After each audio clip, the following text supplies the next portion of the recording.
realize you need to get help with loneliness? This is the first video in a series where I'm going to get specific on what can help you with your loneliness. This one specifically is about how to get support outside of yourself. I want to stress a general truth. If you are feeling alone or lonely, you are almost definitely not as alone as you think you are. Our feelings, as you probably know, are not always the facts, but this is just a fact overall. And it's very important that you tell yourself this and that you get someone, at least one person in your life, who will remind you of that and tell you that when you especially need it the most. Another important fact, I believe, is that you realize you're not the only one experiencing these feelings or really strong thoughts that seem to be totally correct and right, and they consume us, overwhelm us. You're not the only one. You may say, well, duh, or how does that help me? It really, really does help us to realize we're not the only one going through hard feelings, hard things, struggling with things, because it kind of puts it in proportion. It brings down the magnitude of it. And then we know, oh, if we really, really get that and we think about it, we realize that there's others out there who can relate to us, who can understand us, who will not judge us, and will accept that we are struggling with that and not just shut us down. They will literally empathize. So it's really important to get that you're not the only one struggling with loneliness. It's a very common problem.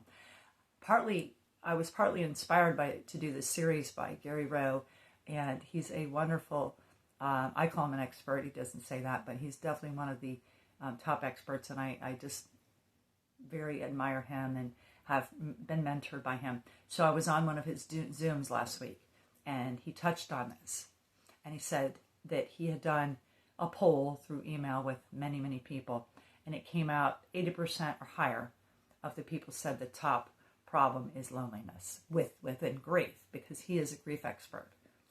If you all know any better, on this channel, I talk about grief and loss. That's the focus of what I share on this video. So this is a huge issue within the realm of grief, but it's an issue, period. And you may say, well, I'm not experiencing any grief, but I am lonely. Okay, well, then watch this series just because of that.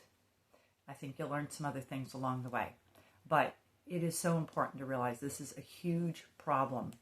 So if you learn to get help with this for yourself, because you're valuable, you are important, you need to get help and you need to work on this because you matter. You matter, you are important, and your mental health is important, your soul is important, your spirit is important, who you are is important. And you matter to other people. And I'm sure you probably are a blessing to many people. And so the more you get help for you, the more you can help others with this, because it is a huge issue. So those are the first two things I want to share about loneliness that I have a strong conviction about. Next major point on this video is that you need to develop a support system. I have other videos on this, and I will be putting one at the end of this video that you can click on, and I would highly suggest you to, so that I'm not repeating things that are very crucial within this. I strongly encourage you to find someone safe. Now, that word safe is huge, but I also did a video on making that an acronym, and that's really important to break that down. So, now, I say that in that way because you may or may not have someone already who's safe in your life. You may need to recognize in your life who is safe.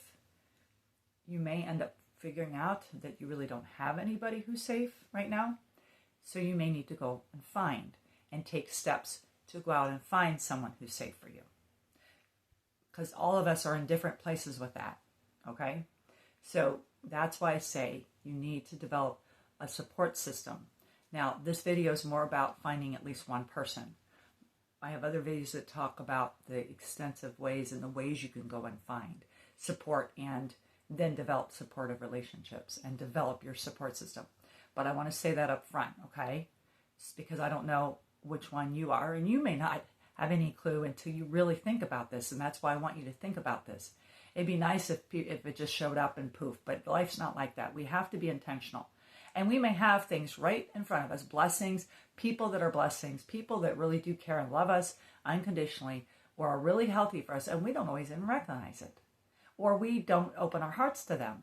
So it takes your will and your determination and you have to be engaged in this in order for this to work. Okay, so that's what I want to encourage you to do. So once you recognize someone as safe, and here's just a few things about that person, they're going to accept who you are, where you are.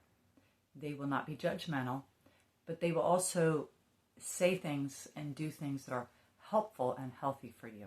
And you have to learn to recognize those things, as well as the ones and the people that don't do that. Okay? So once you've found someone, I want to encourage you to ask don't just assume it.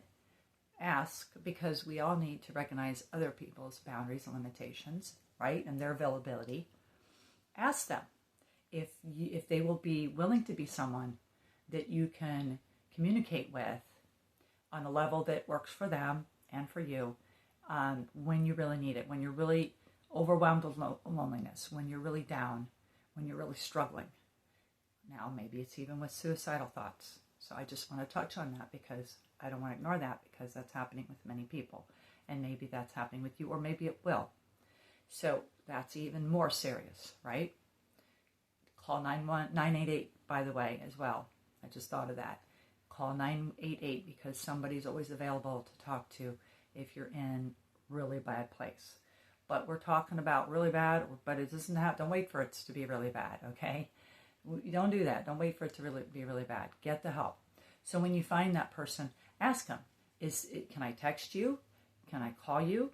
Whatever ways of communicating. If it's a neighbor, can I come over? How late is another really important, or what hours are okay for them. Definitely ask what hours are okay for them. You might have two people. That would be really good to have more than one, okay? Maybe one is only available during the day and maybe one doesn't mind. Even if you call them in the middle of the night, they might be awake enough to pick up. I don't know. So you want to ask them these things, discuss these things, find it out. Okay? And then respect that. But then if that person they care about you, and they care about your health, they care about your grief, they care about your whatever you're struggling with, then they have to be willing. So ask those questions, write it down, find out, and then when you can respect their limitations, but also know, hey, they told me I can text them anytime.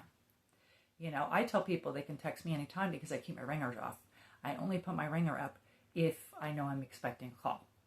So right now I'm substitute teaching, so I put the ringer up when I'm trying to get an assignment, and then I turn it back down.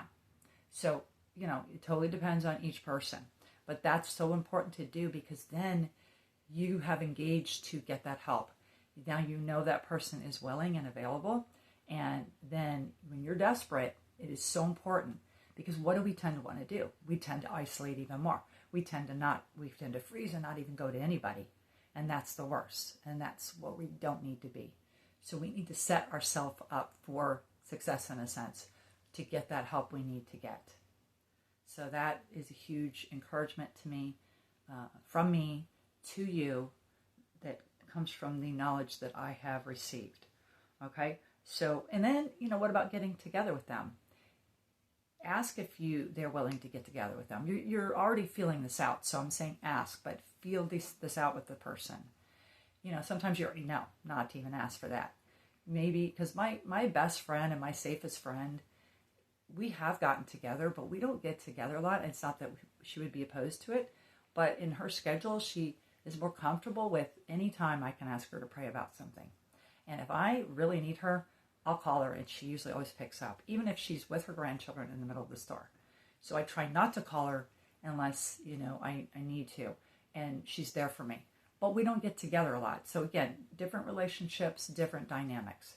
But ask if they are willing to get with you if you're really down. Maybe they'll say, yeah, if you're really down, call me. I'll do my best and we'll get together. Or would that be once a week? Would that be once a month? Would it be only on those emergency needs? Ask it outright. Then you know, they know. Then you have that permission and that, it gives you more of ability to feel like you can reach out to them. It really does. So that's what I want to encourage you to do. I want to read, I always try to read a verse from the Bible in every video. So Ecclesiastes 4 verses 9 and 10. This is a good one. It says, 2 are better than 1 because they have a good return for their work. If one falls down, his friend can help him up.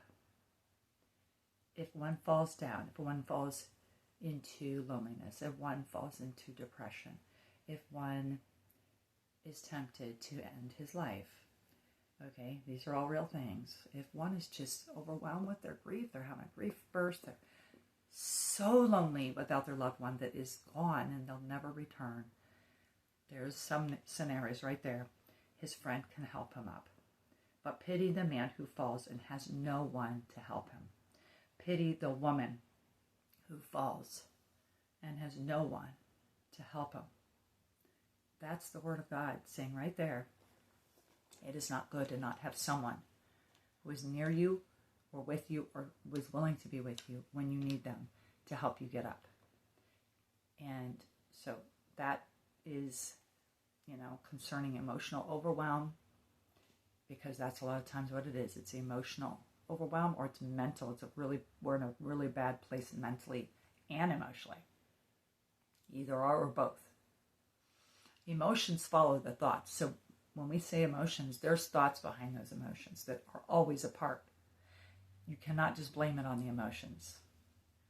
Yes, in the immediate time, it may seem like it's fully the emotions, but I guarantee you there's thoughts behind that you need to work on. And we're going to be talking about other things that are going to help you, that a lot of that relates to thoughts. A lot of my suggestions specifically relate to your thoughts, your mental health. So stay tuned for those.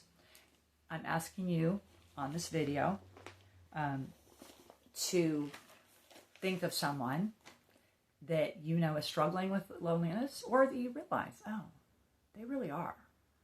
They probably wouldn't say that, but they really are, or they might be. And please share this series out with them. Share this out with them. As I make more of these, I add them into a playlist. So I will put the playlist link in the series, or you can just ask me for that if I haven't yet. But share this video out, and then maybe keep sharing them with that person. You never know. They might watch, and you may be a very quick blessing to them. Quick in the sense of all you're doing is saying, here's a video I just watched to help me. I hope it helps you. It's a quick way to help somebody because I've already done the work to make the videos. Okay, so I want to encourage you, please think of someone. Pray about someone and send them this, okay? Or maybe down the line you will. So keep this in your mind, please, because there's so many people out there struggling with loneliness and feeling alone. And then if you're a believer in Jesus Christ, or you realize there's an enemy out there, a devil, Satan, an enemy, whatever you want to call him, he wants to make you feel isolated. He wants you to be isolated. He wants to isolate you. And he clearly wants you to think you're the only one going through that. That's all lies, and it's an attack that he brings on all of us at times. It's one of his biggest tools in this world to do, and the ways he attacks us and tries to bring us down or make us ineffective or take us out of this world, period. So keep that in mind, okay? That is one of his lies, and we're going to talk more about that in future videos. But thank you for watching this and listening. Hey, remember, you can just listen to these when you're laying in bed, relaxing at night. You can put it on your TV.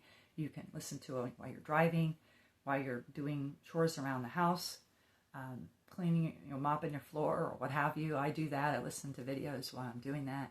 So do so because you need to get help. And God bless you. I really do care.